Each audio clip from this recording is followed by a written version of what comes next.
नमस्ते। आज हम आम फाइनेंशियल बातों से थोड़ा हटकर बात करेंगे। जरा अपने आप को एक प्राइवेट फैमिली ऑफिस एडवाइजर की तरह सोचिए।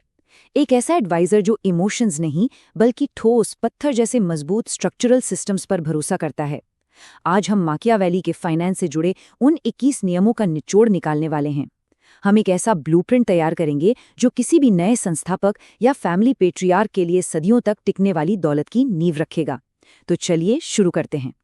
सच कहूं तो सबसे बड़ी समस्या क्या है पता है? जो पैसा आपके जाने के बाद खत्म हो जाए, वो पावर नहीं है। वो बस महंगे सूट में छिपा हुआ टेम्पररी आराम है। होता क्या है कि जो लोग खुद अपने दम पर अमीर बनते हैं ना, वो आमदनी का एक विशाल पहाड़ तो खड़ा कर लेते हैं, पर उसके पीछे कोई सॉलिड इंफ्रास्ट्रक्चर नहीं बनाते। और नतीजा, जब वो नहीं रहते तो उनकी बनाई हुई वो चमक और आराम भी धीरे धीरे हवा हो जाता है। तो फिर ये जेनरेशनल वेल्थ या पीढ़ियों तक चलने वाली दौलत आखिर है क्या? देखिए, ये सिर्फ बैंक अकाउंट में पड़ा हुआ पैसा नहीं है। ये एक इनविजिबल आर्किटेक्चर है, एक अदृश्य ढांचा। ये ऐसे अनइमोशनल सिस्टम्स हैं जो फाउंडर के ना होने पर भी बिना रुके चुपचाप अपना काम करते रहते हैं। असली गेम सिर्फ पर्सनल कैश जमा करना नहीं है, बल्कि एक ऐसी इंडिपेंडेंट मशीन बनाना है जो आपके बिना भी चलती रहे। आज के इस ब्लूप्रिंट को हमने 5 मुख्य हिस्सों में बांटा है: the illusion of cash, architecting the fortress, training the blood line, the insurance of silence और आखिर में द परमानेंट लेगेसी। तो आइए सबसे पहले हिस्से पर चलते हैं, the illusion of cash, comfort versus control. आजकल के ज़माने में लोगों को लगता है कि लाइफस्टाइल दिखाना ही पावर है, पर यहाँ 2 बिल्कुल अलग तरह की वेल्थ हैं। एक तरफ है मॉडर्न वेल्थ, पूरी तरह से ईगो पर टिकी हुई, सबको दिखने वाली और फाउंडर के स्टेटस पर निर्भर। दूसरी तरफ आती है मैकियावेलियन वेल्थ। ये चुपचाप रहती है, थोड़ी बोरिंग लग सकती है देखने में, पर यही इसकी सबसे बड़ी ताकत है।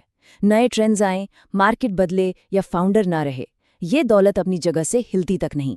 अब ये जो नंबर 3 है ना, ये कोई आम नंबर नहीं है।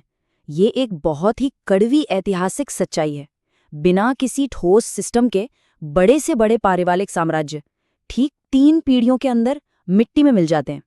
होता क्या है, पहली पीढ़ी कड़ी मेहनत करती है, दूसरी पीढ़ी उसमें आराम ढूंढती है और तीसरी पीढ़ी तक आते आते सॉफ्टनेस और इंटाइटलमेंट इतना हावी हो जाता है कि पूरा साम्राज्य बर्बाद हो जाता है।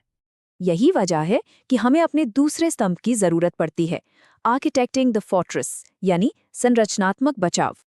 अब वक्त है अपने साम्राज्य को फिजिकली डिजाइन करने का।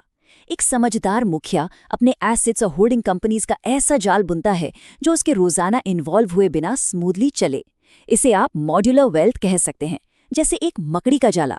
अगर हम इंडिया की बात करें तो यहाँ हिंदू अनडिवाइडेड फैमिली यानी HUF और संयुक्त संपत्ति के कानूनी विवाद कितने आम है ना। ऐसे में प्राइवेट फैमिली ट्रस्ट्स, अलग अलग लीगल जुरिस्डिक्शंस और लेयर्ड एंटिटी ओनरशिप का होना बिल्कुल जरूरी हो जाता है, ताकि अगर किसी एक बिजनेस पर कोई आंच आए तो बाकी का पूरा किला बिल्कुल सुरक्षित और अछूता रहे।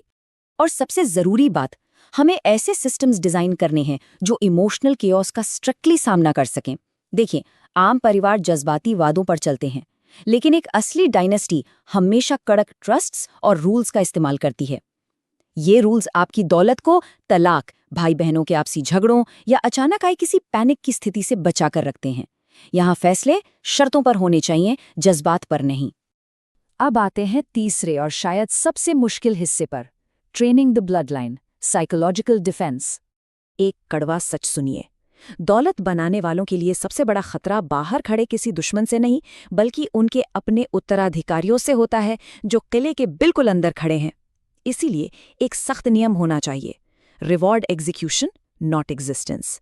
सिर्फ इसीलिए कि किसी ने आपके परिवार में जन्म लिया है, उसे सब कुछ थाली में सजाकर नहीं मिलना चाहिए।